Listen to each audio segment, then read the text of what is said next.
جناب رسول اللہ صلی اللہ علیہ وسلم نے حضرت عمر فاروق رضی اللہ تعالی عنہ کا ہاتھ پکڑا ہوا تھا۔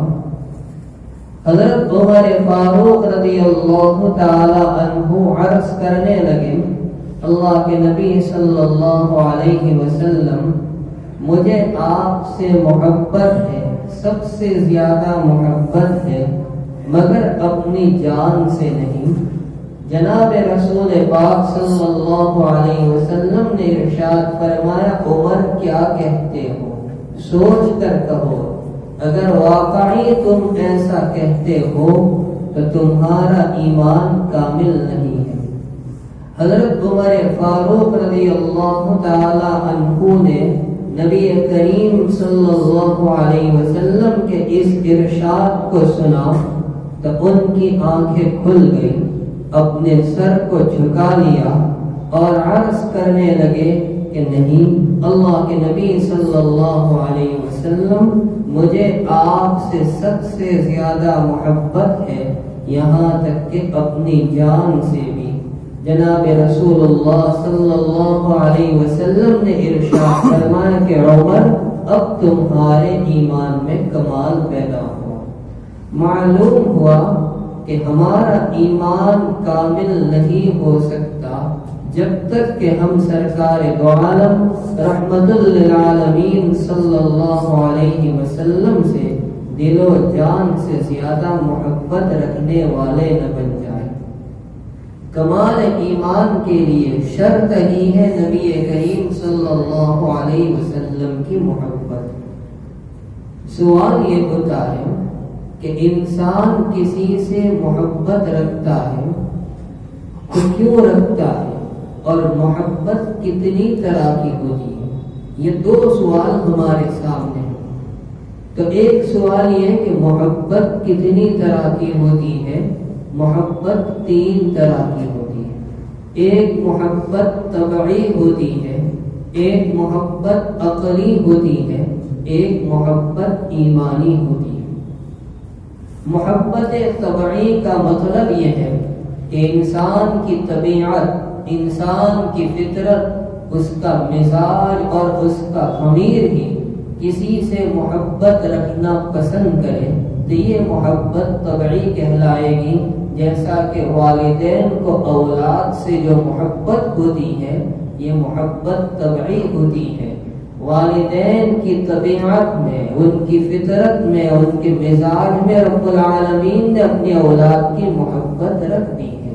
یہاں تک کہ درندے ہو، پرندے ہو، چرندے ہو، ان کے دلوں میں بھی رب کائنات نے اپنے بچوں کی محبت رکھی ہے۔ یہ محبت طبعی کہلائے گی۔ دوسری قسم ہے محبت عقلی۔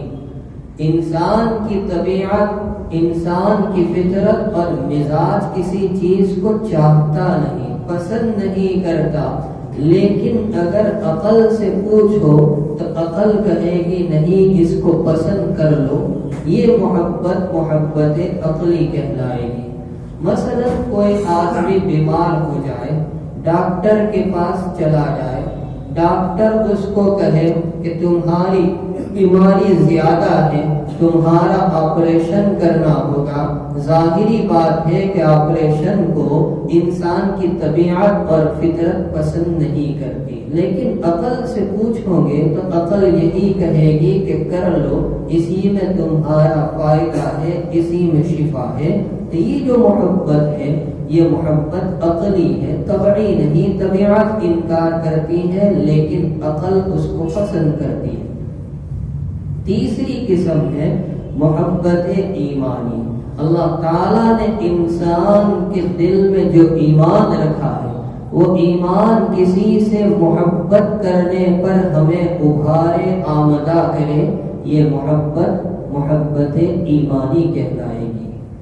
یہ تین قسمیں ہمارے سامنے آ گئی۔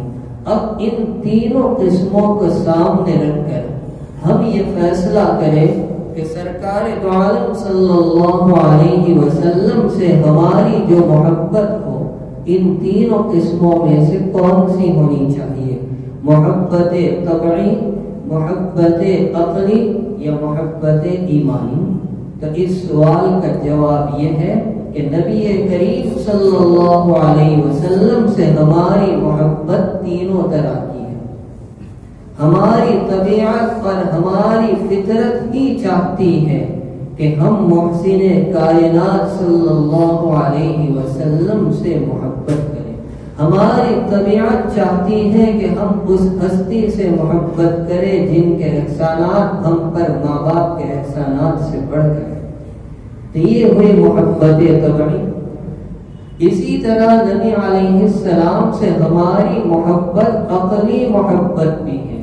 اگر ہم اپنے عقل سے پوچھیں کہ بتاؤ وہ کون ہستی ہے جن کے احسانات ہم پر سب سے زیادہ ہے، بتاؤ وہ کون ہے جن کی وجہ سے اس کائنات کو سجایا گیا، جواب ہوگا کہ وہ ہستی سرکار دو عالم صلی اللہ علیہ وسلم کی ہے۔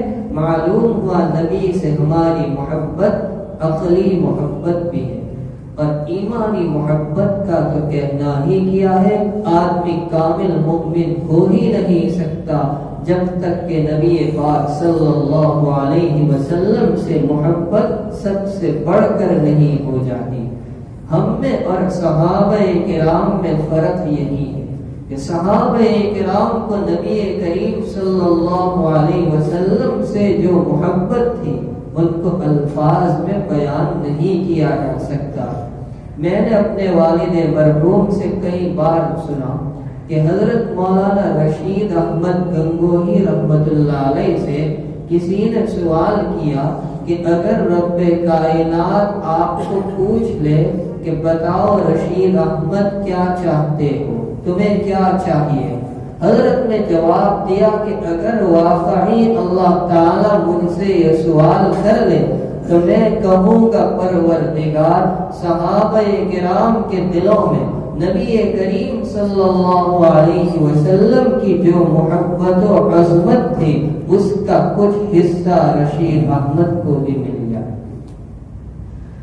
حضرت عروہ ابن مسعود ثقفی رضی اللہ تعالیٰ عنہ جو بعد میں ایمان لائے ہیں، یہ واقعہ سن ہجری 6 کا صلح حدیبیہ کے موقع کا ہے، جب وہ مشرکین کی جانب سے قاصد بن کر نبی کریم صلی اللہ علیہ وسلم کے پاس آئے تھے، اور پھر انہوں نے یہاں سے جانے کے بعد اپنی قوم کو جو تاثرات پیش کیے تھے اس میں انہوں نے یہ بات کہی تھی کہ میں روم گیا، میں نے قیصر کا دربار دیکھا ہے، میں فارس گیا، میں نے کسریٰ کا دربار دیکھا ہے، میں حبشہ گیا ہوں، میں نے نجاشی کا دربار دیکھا ہے، لیکن جو شان میں نے رحمت للعالمین صلی اللہ علیہ وسلم کے دربار میں دیکھی وہ شان میں نے کہیں نہیں دیکھی ہے۔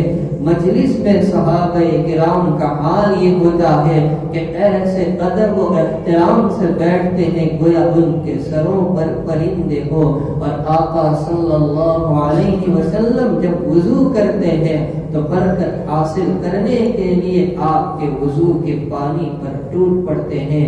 یہ شان میں نے کہیں پر نہیں دیکھی، نہ قیصر کے دربار میں، نہ کسریٰ کے دربار میں، نہ نجاشی کے یہاں۔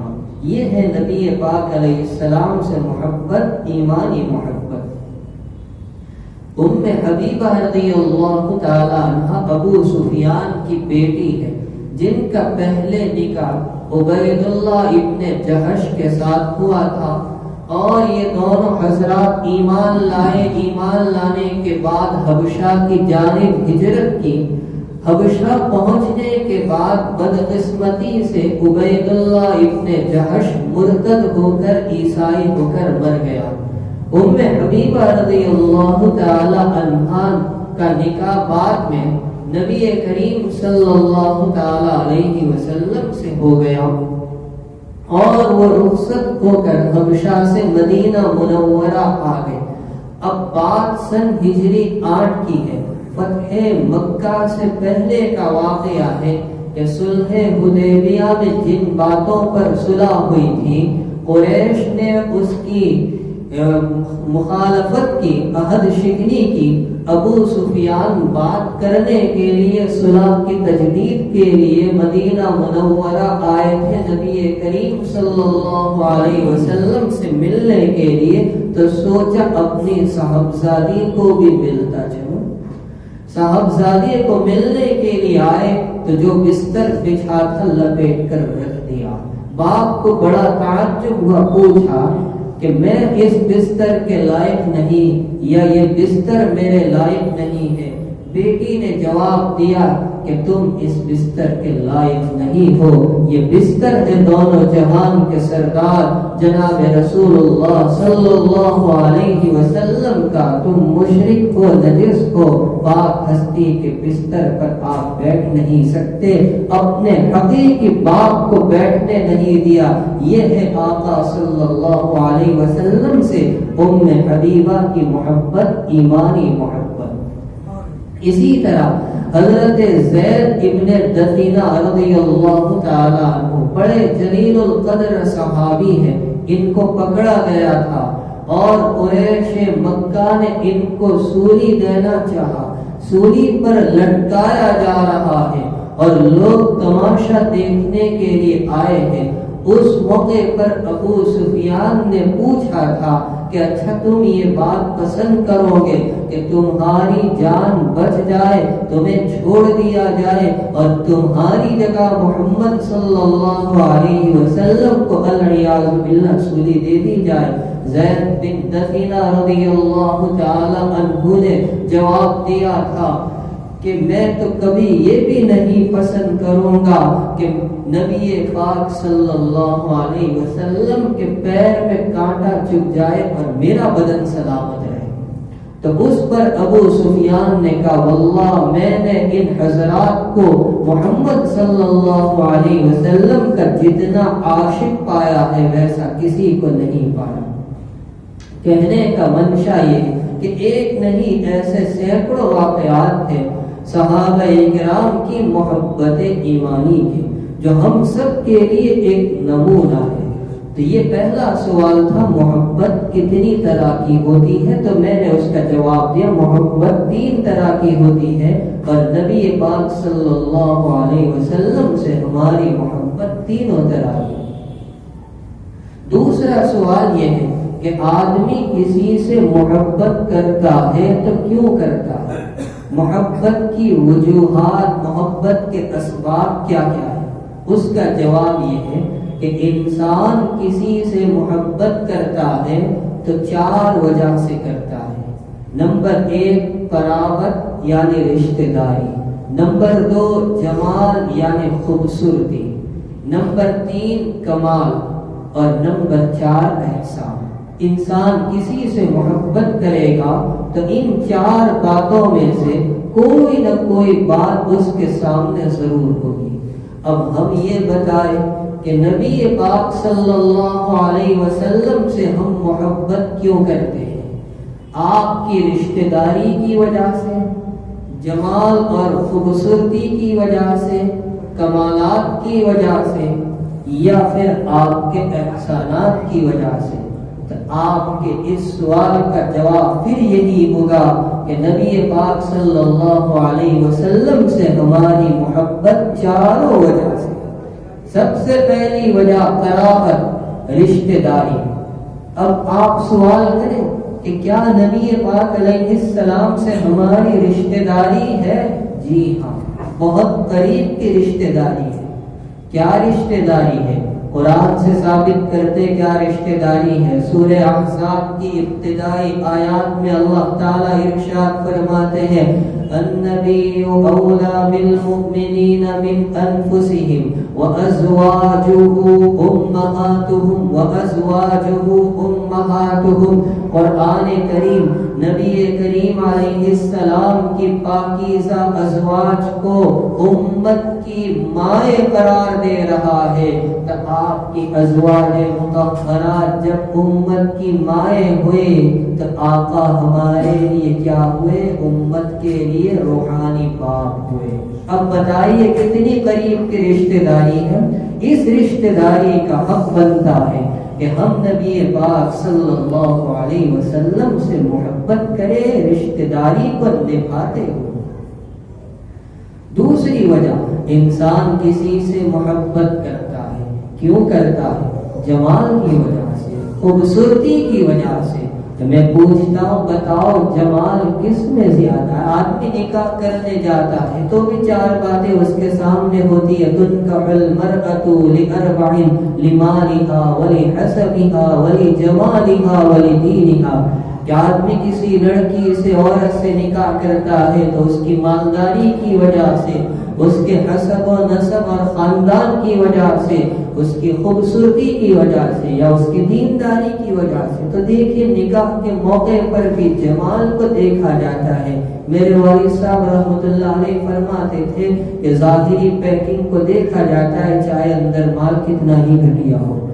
بہرحال خوبصورتی کا لحاظ رکھا جاتا ہے، تو سب سے زیادہ خوبصورتی اللہ نے کس کو دی؟ اگر آپ کہیں کہ سب سے زیادہ خوبصورتی حضرت یوسف علیہ السلام کو تھی، ٹھیک ہے، ہم نہ نہیں کہتے۔ یہ بھی کہا گیا کہ نصف حسن و جمال تنہا یوسف کو دیا گیا اور نصف تمام حضرات میں تقسیم کیا گیا۔ اور یوسف علیہ السلام کا حسن و جمال ان کی پردادی حضرت سارہ کی جانب سے منتقل ہو کر آیا تھا، اس لیے کہ حضرت سارہ بہت حسینہ جمیلہ تھی۔ تو اگر آپ جواب میں یہ کہتے ہیں کہ سب سے زیادہ خوبصورت یوسف علیہ السلام تھے، حسین و جمیل تھے، تو حضرت عائشہ رضی اللہ تعالی عنہا کی بات بھی سن لے۔ وہ فرماتی ہے، اے مصر کی عورتوں، تم نے یوسف کے حسن و جمال کو دیکھ کر اپنی انگلیاں کاٹ دی تھی۔ وَقَطَّعْنَ أَيْدِيَهُنَّ وَقُلْنَ حَاشَ لِلَّهِ مَا هَذَا بَشَرًا إِنْ هَذَا إِلَّا مَلَكٌ كَرِيمٌ۔ اگر تم میرے محبوب سرور کائنات صلی اللہ علیہ وسلم کے حسن و جمال کو دیکھ لیتی تو ہاتھ اور انگلیوں کے بجائے اپنے کلیجے اور دلوں کو کاٹ دی۔ شمائل ترمذی کی روایت ہے، حضرت جابر بن سمرہ رضی اللہ تعالی عنہ سے مروی ہے، وہ کہتے ہیں میں پیارے آقا جناب رسول اللہ صلی اللہ علیہ وسلم کی خدمت میں آیا، چاندنی رات تھی، آپ کا چہرہ چمک رہا تھا، آپ نے اپنے بدن مبارک پر ایسا جوڑا زیب تن کر رکھا تھا جس میں سرخ لال رنگ کی دھاریاں تھی۔ جابر بن سمورہ کہتے ہیں کبھی میں 14ویں رات کے چمکنے والے چاند کو دیکھتا، کبھی آقا صلی اللہ علیہ وسلم کے حسن و جمال کا مشاہدہ کرتا۔ وہ کہتے میں نے فیصلہ کر لیا کہ چاند کے مقابلے میں، وہ بھی 14ویں رات کے چمکنے والے روشن چاند کے مقابلے میں، سرور کائنات صلی اللہ علیہ وسلم کا چہرے انور زیادہ حسین اور خوبصورت ہے۔ ایک روایت میں آتا ہے حضرت عائشہ رضی اللہ تعالی عنہا نے حضرت حفصہ بنت رواحہ رضی اللہ تعالی عنہا سے ایک سوئی مانگ کر لی تھی عاریت پر، کچھ دنوں کے لیے نبی پاک صلی اللہ علیہ وسلم کے کپڑے سینے تھے۔ اب نبی پاک صلی اللہ علیہ وسلم مکان میں تشریف لاتے، حضرت عائشہ رضی اللہ تعالی عنہا کچھ تلاش کر رہی، وہ سوئی گر گئی تھی، دکھائی نہیں دے رہی تھی اندھیرے کی وجہ سے، لیکن ماں عائشہ رضی اللہ تعالی عنہا کہتی ہے کہ پیارے آقا صلی اللہ علیہ وسلم جب مکان میں تشریف لاتے ہیں ایسی روشنی پھیل جاتی ہے کہ جو گم ہوئی تھی وہ گم شدہ سوئی بھی مجھے مل جاتی۔ تو اللہ تعالیٰ نے کیسا حسن و جمال آپ کو دے رکھا تھا، تو ہماری نبی پاک علیہ السلام سے محبت حسن و جمال کی وجہ سے بھی ہے۔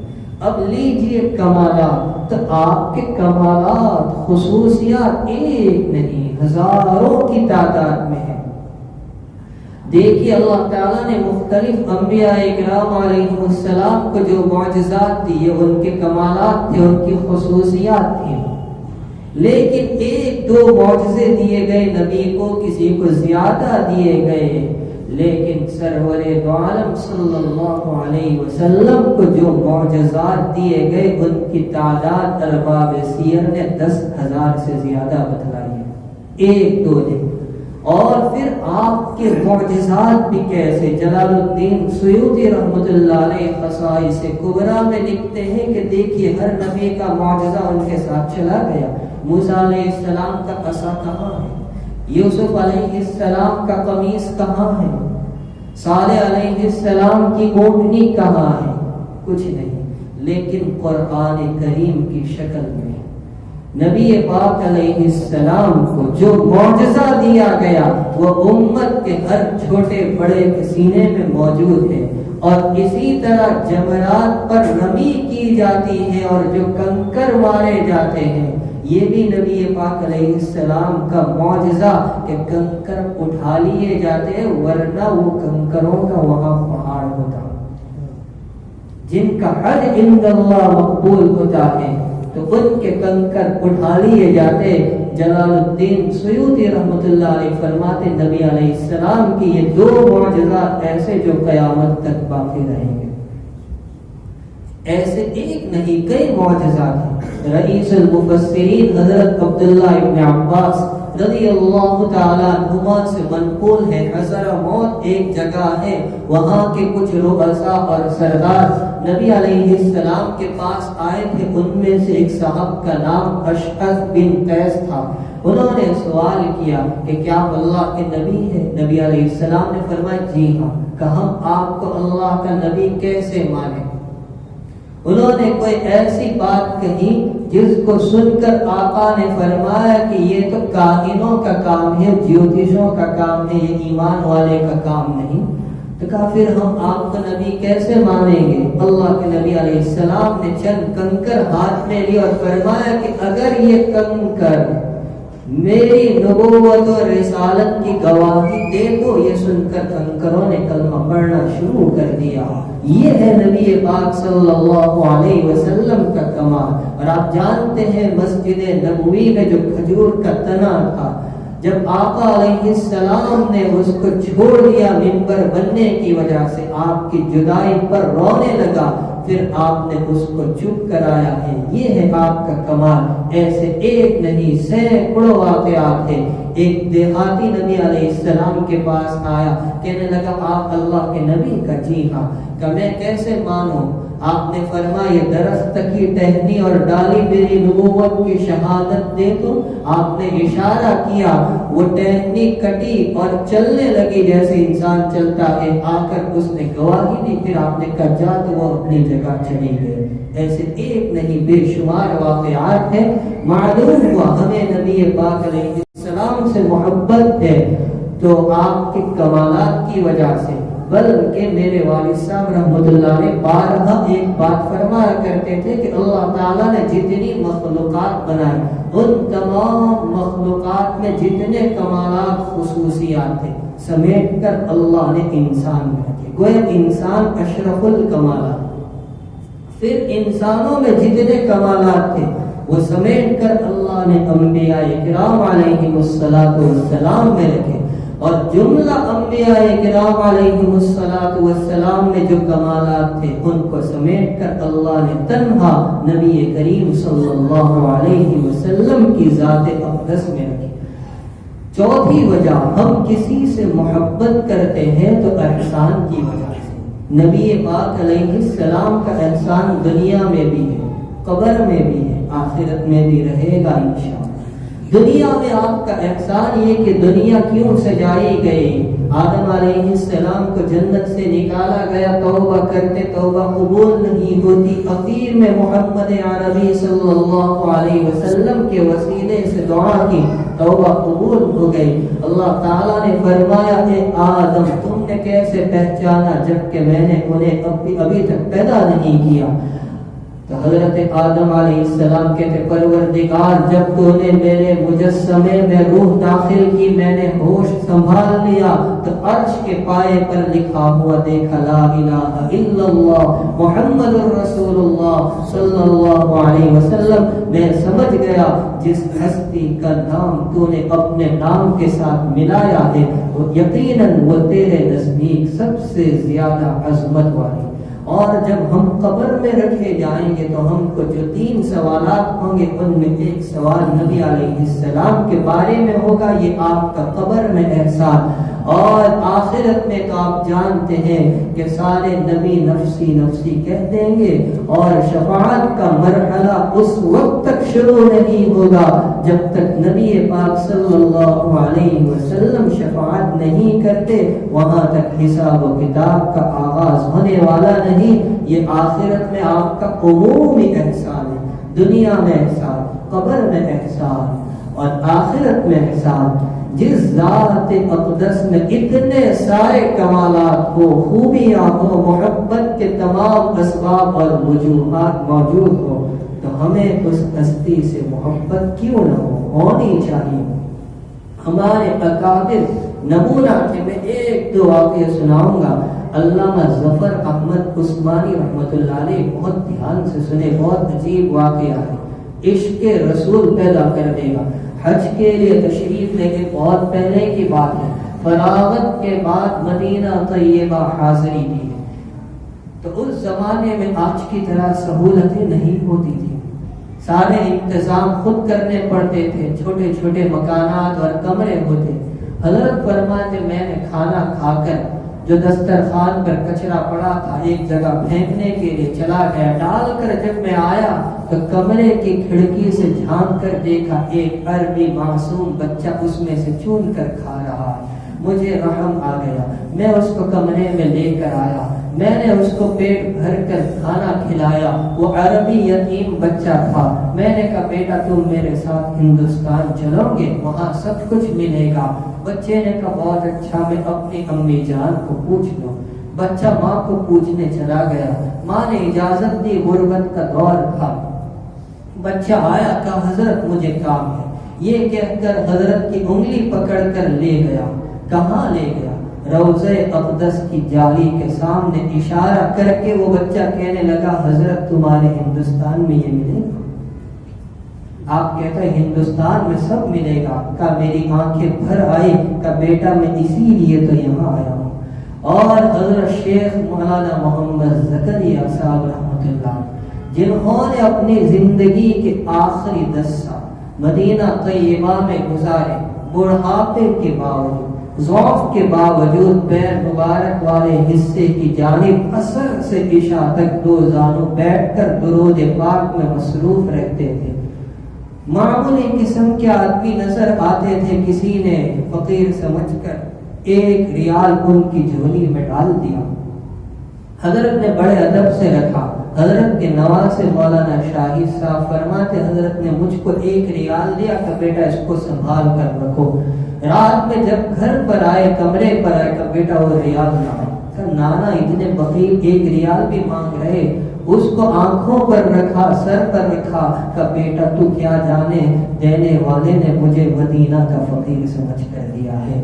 یہ ہے عشق نبوی. اللہ رب العزت نبی کریم صلی اللہ علیہ وسلم سے ہمیں ایسا عشق نصیب فرمائے کہ ہم صرف نام کے محبت کرنے والے نہ ہو بلکہ محبت کے تمام تقاضوں پر عمل کرنے والے اور پورا اترنے والے بن جائے.